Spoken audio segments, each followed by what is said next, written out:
네, 장 마감 이후 실적 발표를 앞두고 있는 엔비디아 현재 1%대 하락하고 있고요. 3대 지수는 기술주 전반이 약한 가운데 나스닥 지수만이 소폭 하락세 보이고 있습니다.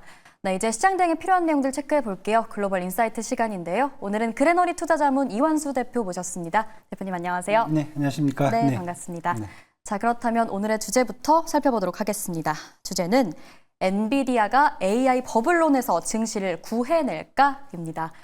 네. 모두가 주목하고 있는 이슈인 것 같습니다. 네, 그렇죠. 자, 엔비디아 얘기하기 전에 연준의 독립성 이슈가 요즘 굉장히 그렇죠. 크게 나오고 있습니다.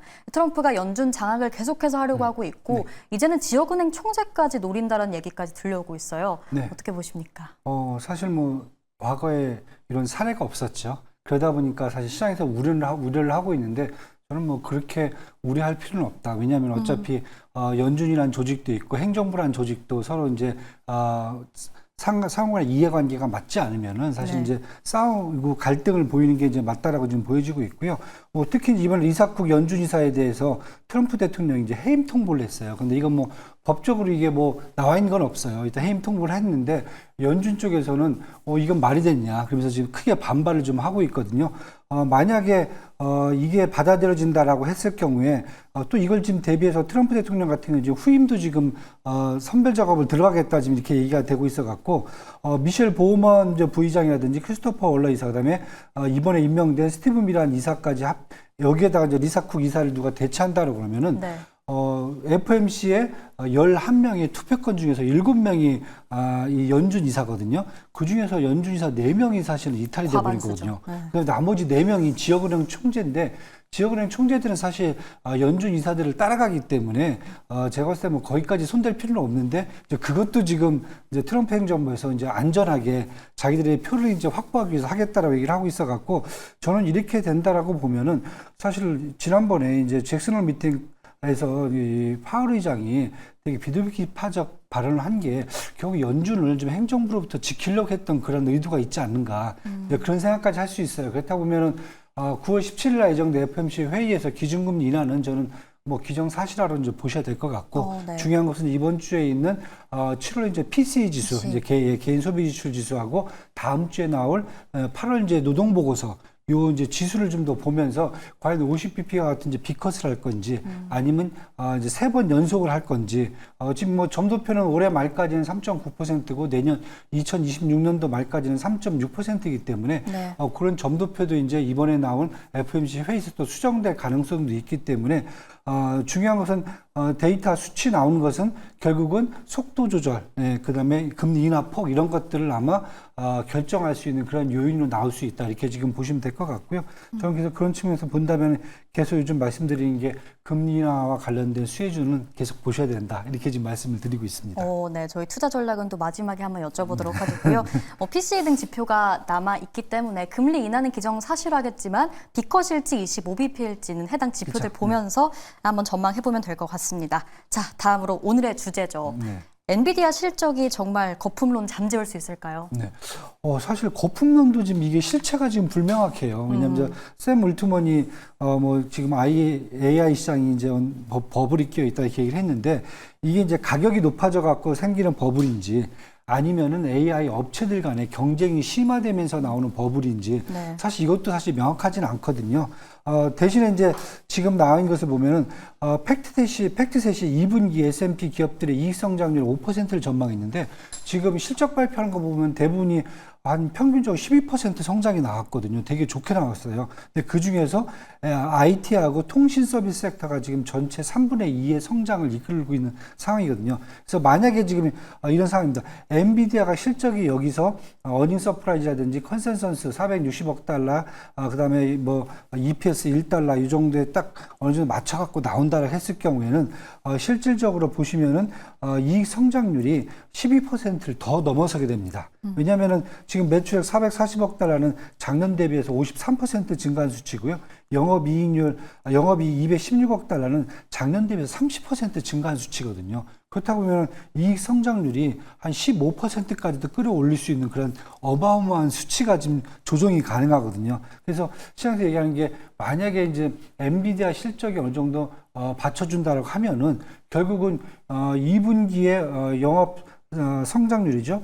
한 13%, 14% 이상 나온다 그러면은 올해죠. 2025년도 사실 연초에 보시면 이익 성장률 S&P 기업들 이익 성장률 8에서 10%를 봤단 말이죠. 그럼 그보다 훨씬 더 좋다라고 보면은 그러면 사실 AI가 결국 성장을 이끈다는 얘기가 되는데 이렇게 될 경우에 사실 거품론이 사라질 수 있는 여지가 크다는 거죠. 그래서 저는 오늘 이제 사실 요거에 따라서 앞으로 3분기, 4분기 올해 연말까지 결국은 AI에 대한 어떤 버블론을 잠재우고 AI 성장이 지속되고 있다. 네, 이것을 이제 증명할 수 있는 그러한 이제 중요한 오늘 지표라고 저는 보고 있습니다. 네, 확인해 줄 수 있다 이렇게 말씀을 하셨는데 엔비디아 실적이 근데 사실 늘 기대치를 상회를 했는데 또 뭐 중국 매출 가이던스라던가 이런 작은 메시지 하나가 주가에 좀 영향을 줄 수 있다는 시각도 나오고 있거든요. 네, 사실 이제 여태까지 엔비디아가 잘 보시면 중국발 매출이 한 15% 정도가 돼요. 그런데 이번에 또 트럼프 행정부한테 중국 매출 수익 중에서 15%를 또 세금으로 납부한다고 또 얘기를 하고 있잖아요.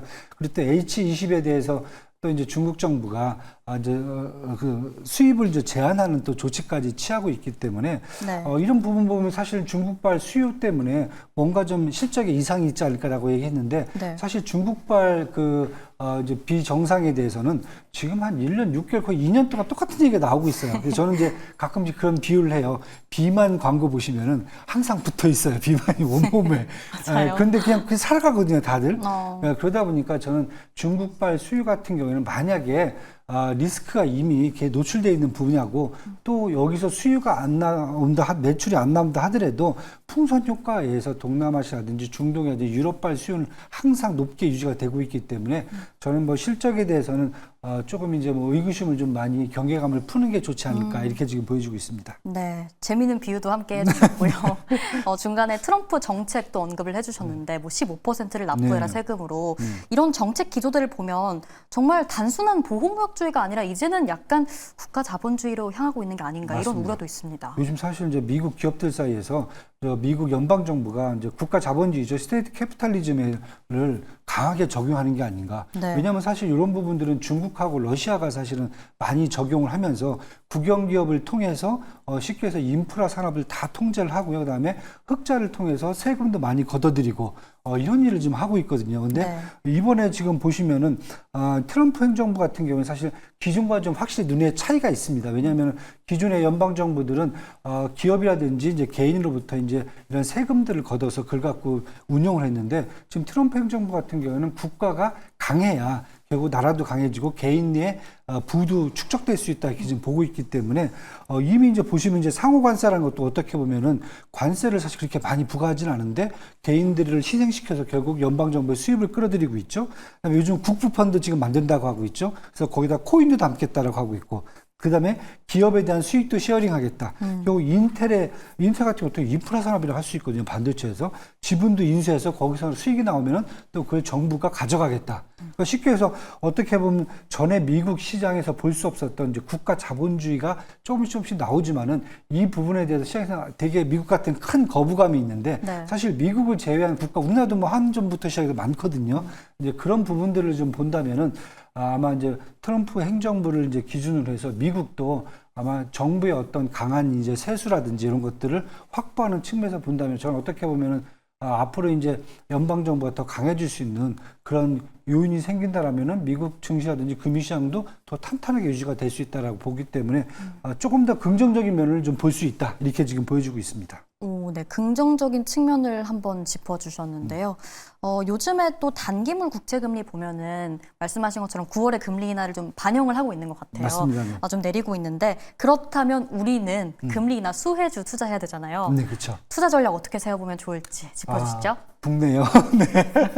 국내 같은 경우도 사실 마찬가지 좀 한국은행도 아마 선제적으로 하기 힘들 것 같아요. 8월 28일에 한국은행이 저는 이제 미국 연준 끝나고 나서 이제 저희도 이제 금리를 내릴 수 있다라고 보고 있는데 금리 내 이제 대표적인 수혜주는 이제 AI 반도체가 일단 될 수 있고요. IT 업종인데 뭐 이미 그쪽은 지금 시장이 움직이고 있고요.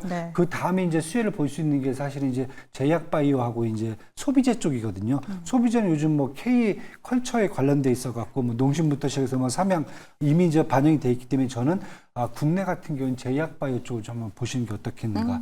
최근에 보시면 이제 비만 치료제 개발 쪽들이 조금 더 이제 상승 효과가 있기 때문에 그것뿐만 아니라 전반적으로 헬스케어 전반적으로 아마 수혜도 있을 거다. 네, 이렇게 하면 보시면 될 것 같습니다. 국내 증시 네. 함께 짚어주셨고요. 그러면 미증시에서 마찬가지로 제약바이오, 맞습니다. 헬스케어 보면 될까요? 제약바이오, 예, 헬스케어 보시면 될 것 같습니다. 네. 그럼 AI 반도체 쪽은 지금 시장 상황 보면 약간 엔비디아 실적 발표를 기다리면서 경계를 하는 건지 조금 밀리고 있거든요. 네. 네. 그러면 이런 좀 빠졌을 때 네. 이런 빅테크들 들어가도 되는 걸까요? 저는 무조건 매수를 하셔야 된다.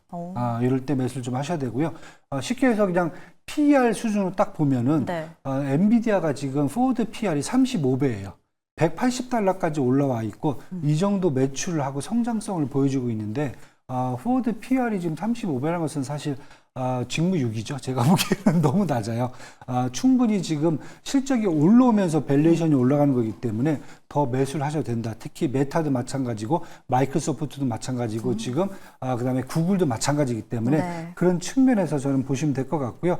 동시에 지금 보시면 엔비디아도 지금 계속 이제 목표 주가들이 상향을 시켜줘요. 리서치 하우스들이. 예. 네. 벌써 지금 보시면 뭐 피츠젤랄드가 한 240달러까지 올려놨고요. TD 코엔이 235달러까지 올려버렸거든요. 그렇다 보면은 지금 빅테크 쪽들은 실적 발표와 함께 밸류에이션도 상승하고 네. 목표 주가도 상향 조정되기 때문에 거기에 맞춰서 투자하시는 게 저는 좋다라고 보고 있습니다.